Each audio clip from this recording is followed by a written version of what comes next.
Hello, and welcome to another extraordinary episode of Furries in the Media, the series that reviews video clips based on how the furry fandom is represented. I'm your host, Bird Whine. And I'm your co-host, Sam. So, Bird Whine, what's the clip for today? Well, it's actually going to be more than just one video clip that we're looking at today, Sam. Really? Why is that? Throughout all the suggestions that people have sent in for us to review, some of them are just too short to make into a standalone review, whether it's because the mention of furries is so brief or the length of the video itself is just too short. So I decided to round up a batch of these little guys for today's episode. Okay, how's that gonna work? Easy. We'll watch a video clip, I'll explain some of the context for that clip, give my thoughts on it, and score it based on accuracy and spirit. Then we'll move on to the next clip. After we've seen all the clips, I'll give the review averages and some general thoughts on all the clips. So what's on the menu today, Chef? Today we're going to take a look at some clips from a couple of TV shows and even a snippet from a movie. Well, that just sounds like fun. So let's start off with our first video clip. It's a clip from 30 Rock. What do you say? I'd love to be your date, Liz. I like how forward you are. Now, may I tell you something? I'm a Plushie. Is that a fraternity? Kind of. It means I belong to a group of like-minded people who dress up in mascot costumes. Oh, okay. And have orgies in hotel rooms and state parks. There it is. Our term for intercourse is yiffing. Excuse me, please.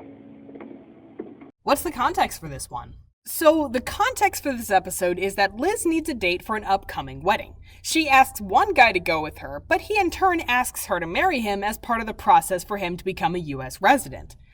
Not liking that option, Liz immediately turns to ask this guy, who reveals some of his more intimate secrets, scaring Liz back to the other guy.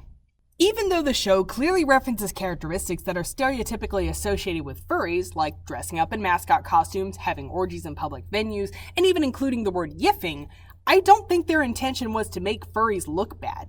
It seems like the show's writers needed Liz to find her resolve and marry the first guy, so they wrote in a character who had something so outlandishly weird about him that it made her reconsider her options. Sort of a out of the frying pan, into the fire, nope, back into the frying pan type situation. So how would you score this clip? Well, even though the guy did call himself a plushie, he still listed off a lot of traits that are stereotypically associated with furries. It seems a bit confused, but I doubt the show's writers did that out of pure ignorance. I think the accuracy on this clip deserves a 50%, because at least the writers seem to know that the word yiffing is actually associated with furries.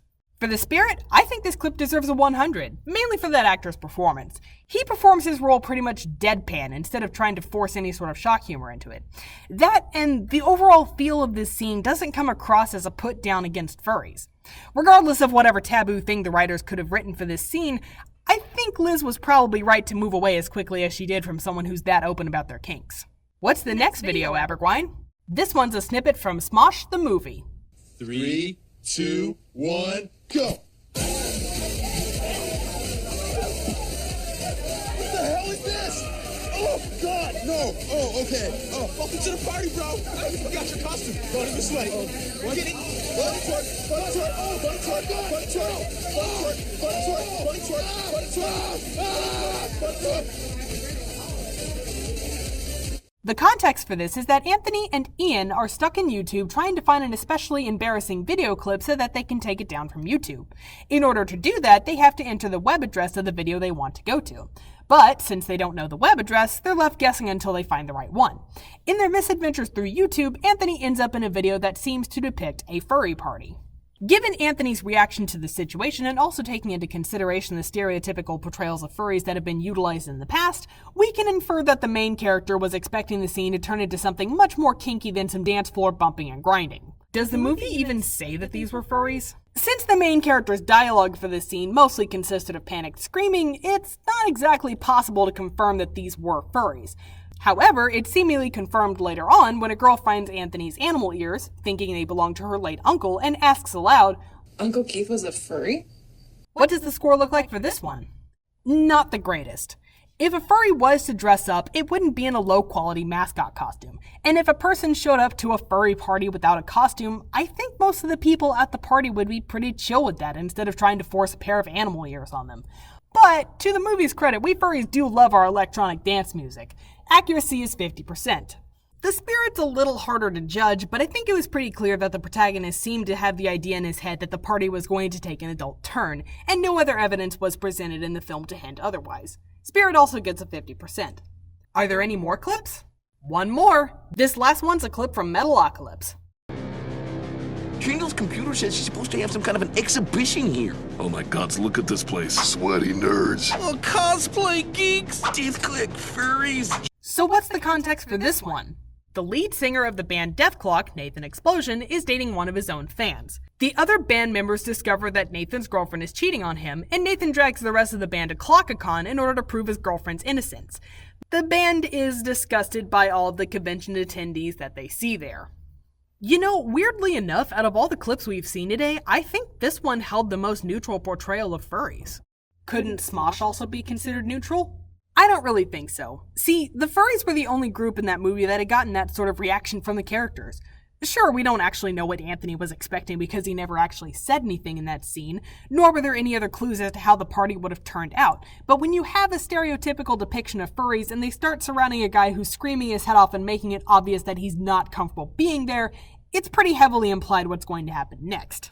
Metalocalypse's depiction certainly didn't put furries on a pedestal. They were given the same judgment as the rest of the convention attendees, even though everyone there seemed to have been deemed equally disgusting.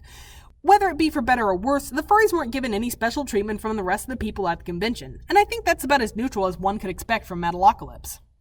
So what's the verdict for this clip? Well, it's kind of hard to judge because the furries got so little screen time in this clip. I do like the fact that they actually had the furries dress up as the band members while also in their fursuits. Believe it or not, it's not uncommon to see fursuiters wear a secondary costume with their fursuit, sort of like their persona is also doing a cosplay. But the pink bunny costume looks a little too generic, and again, fursuits don't expose the wearer's face. And if this convention took place in the real world, not every furry would show up in a fursuit. But you gotta give them some points for that wolf guy, though. Oh yeah, he looks really cool. He looks pretty metal.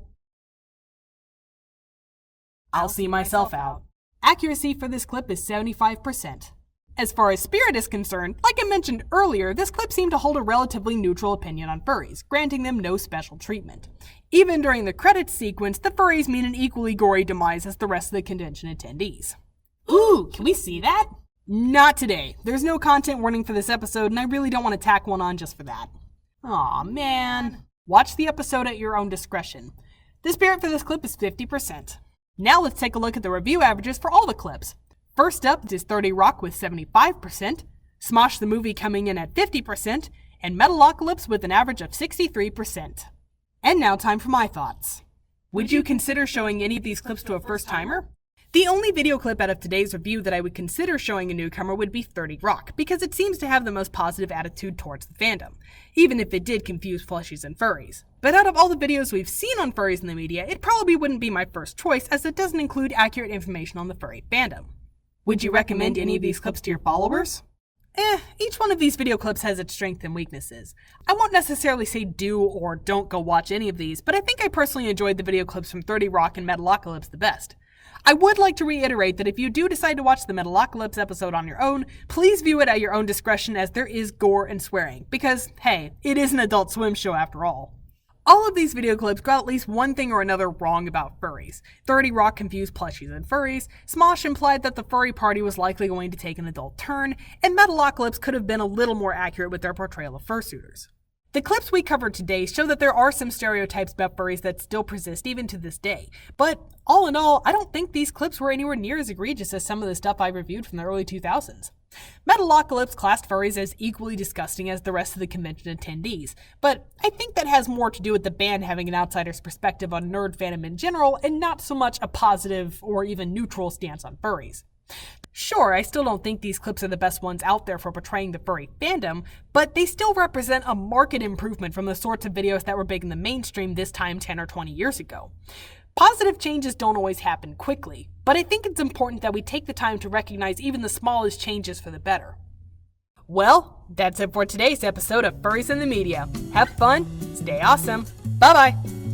Today's adjective, extraordinary, was chosen via Twitter poll. The results of that poll, extraordinary, 55%, magnificent, 24%, awesome, 14%, other, 7%.